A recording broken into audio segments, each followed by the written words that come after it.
जीवन मिला है, पर क्या हम जीवन का उद्देश्य समझते हैं या बस अपने हिस्से की सांसें लेकर जीवन को जीकर चले जाना है? नहीं ना। छोटे से छोटा जीव भी इस बात को समझता है कि वो क्यों इस धरती पर जन्मा है, उसको क्या कुछ सीखना शेष है।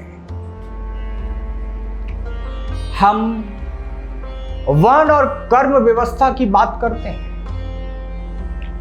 और कहने लगते हैं ये सब निरर्थक है। अब कोई समझाए कि ये निरर्थक कैसे हो सकता है। किसी भी संस्थान को चलाने के लिए उसमें कार्य का विभाजन किया जाता है, पद बनाए जाते हैं, कार्य कुशल व्यक्ति को नेतृत्व का भार दिया जाता है और यह भार कोई बर्डन वाला भार नहीं होता है, बल्कि वेटेज वाला भार होता है और संस्थान तभी सरलता से ऊंचाइयां छूती है। क्यों नहीं किसी चपरासी को डायरेक्टर का काम दिया जाता? क्यों नहीं कोई डायरेक्टर संस्था के कर्मचारियों को चाय परोसता है? ये व्यवस्था है, हमने ही तो बनाई है ना। तो जरा सोचिए, इतना बड़ा संसार बनाने वाले ने क्या नहीं सोचा होगा कि संसार कैसे चलाना है। आप उनको भगवान कह लो, परमात्मा कह लो, ईश्वर कह लो, है तो वो परम शक्ति ही ना। जो संकीर्णता की दीवारों के बीच दबे हैं, वो कभी नहीं समझ सकते कि ईश्वर की व्यवस्था क्या है। मधुमक्खी का काम नहीं था कि वो आपके लिए शहद बनाए, वो आपकी नौकर नहीं है। आपने उससे उसका भोजन छीन लिया।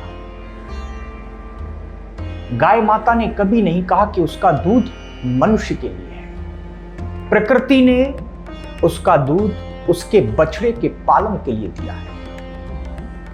हम ही संस्थानों पर अपना अधिकार समझते हैं और उस पर डाका डालते हैं। और मैं समझता हूं कि प्रकृति ने जितना दिया है ना, उतना पर्याप्त है जीवन को जीने के लिए। हमें समझ आनी चाहिए कि जीवन के उद्देश्य प्राप्ति हेतु हमें जीवन नीति पर चलना होगा, स्व का विकास करना होगा। जिस दिन हम इस नीति व्यवस्था को समझ जाएंगे, उस दिन हमारा जन्म लेना सार्थक हो जाएगा। इस बात को समझना होगा कि मनुष्य का जीवन दो ध्रुवों के बीच चलता है। प्रथम प्रेम और द्वितीय नीति।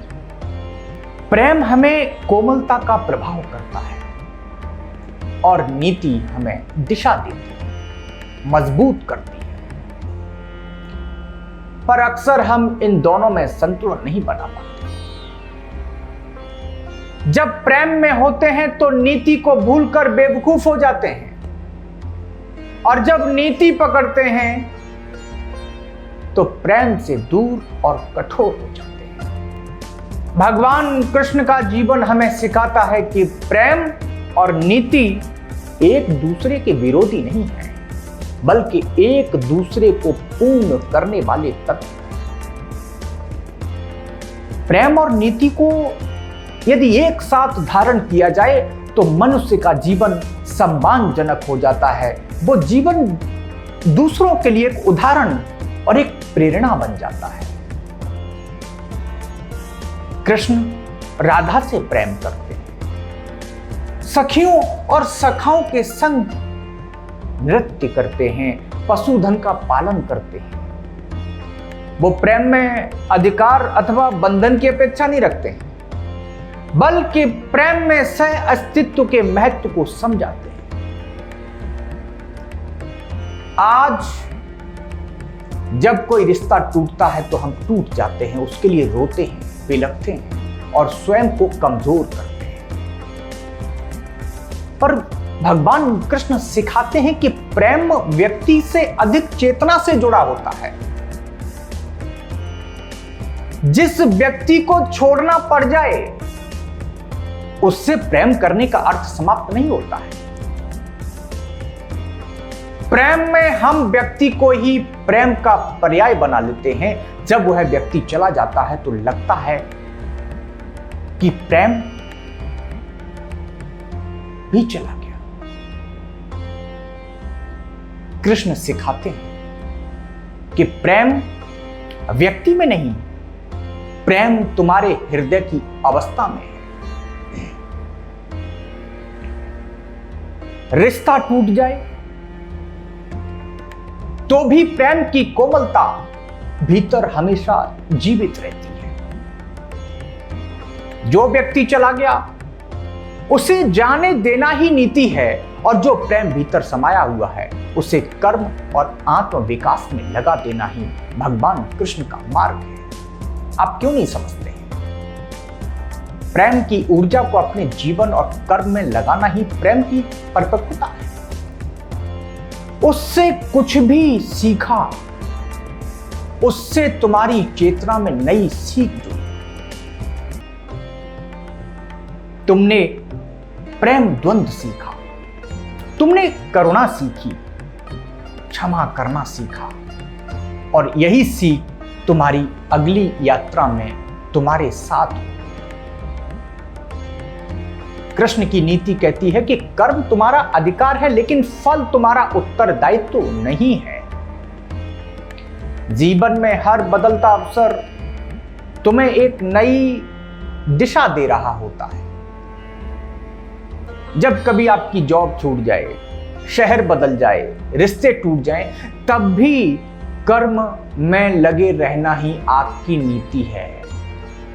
नीति हमें कठोर नहीं बनाती, बल्कि हमें समय की चाल समझने की बुद्धि देती है। जीवन में जब कई बार ऐसा होता है कि जॉब क्राइसिस आ गया,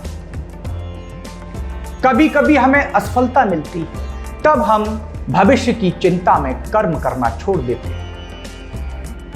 बिल्कुल निराश हो जाते हैं, बैठ जाते हैं एक कोने में। हम क्यों भूल जाते हैं कि कर्म ही मनुष्य का मूल धर्म है। धर्महीन मनुष्य निष्प्राण देह समान होता है। क्या करने आए हो? अपना और अपने परिवार का भरण पोषण ही तो करना आपका कर्तव्य नहीं है ना? आपने जॉब चुना, आप उस लायक बने, आप वो काम कर सको, तो क्राइसिस के वक्त आप रुक क्यों गए? रास्ता निकालना चाहिए था ना आपको। आपके भीतर उत्तम बुद्धि है, क्यों नहीं प्रश्न किया स्वयं से? यदि आप प्रश्न करते तो तुम्हारी बुद्धि में बैठे भगवान कृष्ण का उत्तर आपको मिल जाता। और गहराई से समझिए कि भगवान कृष्ण एक ओर बांसुरी बजाते हैं, दूसरी ओर गोपियों संग ठिठोली करते हैं, जीवन का उत्सव मनाते हैं, प्रेमी बनते हैं तो संसार के सबसे सुंदर प्रेमी बन जाते हैं। दूसरी ओर वही कृष्ण युद्ध में अर्जुन के साथ सारथी बनकर नीति के पक्ष में युद्ध का निर्णय लेते हैं। कितना डिफरेंट है। यही संतुलन तो हमें जीवन में सीखना है। प्रेम में कोमल बने रहना है, सुंदर बने रहना है, ताकि जीवन का उत्सव मनाया जा सके। नीति में कठोर रहो ताकि तुम्हारे निर्णय धर्म के साथ न्याय कर सके। आज के ब्रेकअप्स, जॉब क्राइसिस और जीवन की उलझनों में यदि हम भगवान कृष्ण के संतुलन को आत्मसात कर लें तो जीवन में प्रेम भी रहेगा, नीति भी रहेगी और हम भीतर से शांति भी पा लेंगे और जीवन दिशा भी पा लेंगे। इसलिए भगवान कृष्ण के मार्ग को यदि आपने अपना लिया तो आपके जीवन का संतुलन अपने आप बनेगा। जय श्री कृष्ण।